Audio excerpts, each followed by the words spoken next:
আসসালামু আলাইকুম সুপ্রিয় দর্শক, সবার কি অবস্থা? হাজির হয়ে গেলাম দীপ্ত টিভি নিবেদিত দেনা পাওনা নাটকের 288তম পর্বে কী সব ঘটতে চলেছে তার অগ্রিম আপডেট নিয়ে।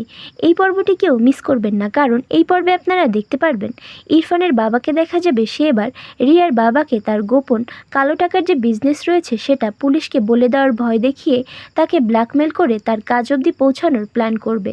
সে অনুযায়ী সে রিয়ার বাবাকে বলবে, বন্ধু তোমার এই টাকার কোনো দরকার নেই আমার।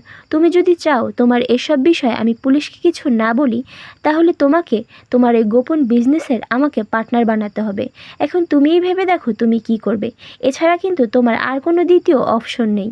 একথা শুনে রিয়ার বাবাকে দেখা যাবে সে আর কোনো উপায় না পেয়ে ইরফানের বাবাকে তার বিজনেসের পার্টনার বানিয়ে ফেলবে। ওইদিকে পল্লবকে দেখা যাবে তাকে কেউ বা কারা কিডন্যাপ করে নিয়ে যাবে এবং একটা ঘরের মধ্যে রুম বন্দি করে রেখে দেবে। তখন পল্লবকে দেখা যাবে সে ভয় পেয়ে একা একা বলতে থাকবে, কি মুসিবতে পড়লাম, এখন আমার কি হবে?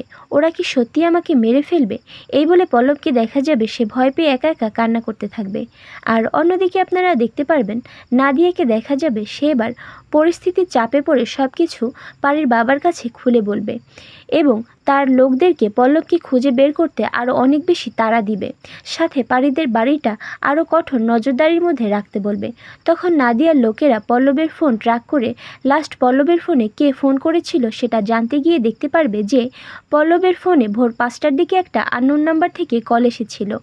আর সেই কলটা পাওয়া মাত্রই পল্লব বাসা থেকে বেরিয়ে পড়েছে। আর বাসা থেকে বের হওয়ার পর থেকেই পল্লবের ফোনটা সুইচ অফ। এই সব কিছু যখন নাদিয়া পল্লবের বাবার কাছে খুলে বলবে, তখন পল্লবের বাবাকে দেখা যাবে সে চিন্তায় পুরো অস্থির হয়ে পড়বে। আর এসব দেখে নাদিয়া পল্লবের বাবাকে বলবে, পল্টু তুমি এত চিন্তা করো না, আমার লোকরা তো চেষ্টা চালিয়ে যাচ্ছে, পল্লবের কিছুই হবে না দেখো। এই বলে নাদিয়া সেখানে বসে বসে চিন্তা করতে থাকলে তখন মিথিলা বলে উঠবে, আপনি এখানে বসে আছেন কেন? আজ আপনার জন্যই তো পল্লব মরতে বসেছে, আর আপনি ওকে উদ্ধার করতে না গিয়ে বরং এখানে বসে বসে মজা দেখছেন। তখন পারি বলে উঠবে, আন্টি আপনি নিজেই তো বলেছিলেন ভাইয়ের সব দায়িত্ব আপনার, ভাইয়াকে সুস্থভাবে বাড়িতে ফিরে আনার দায়িত্ব আপনাকেই নিতে হবে, এখানে আমরা অন্য কাউকে ভরসা করতে পারছি না। একথা শুনে নাদিয়াকে দেখা যাবে সে অনেক টেনশনের মধ্যে পড়ে যাবে। আর এছাড়াও থাকছে আশ্চর্য সকল ঘটনা। সুতরাং সবাইকে দেনা পাওনা নাটকের আগামী পর্ব দেখার আমন্ত্রণ রইল। ধন্যবাদ।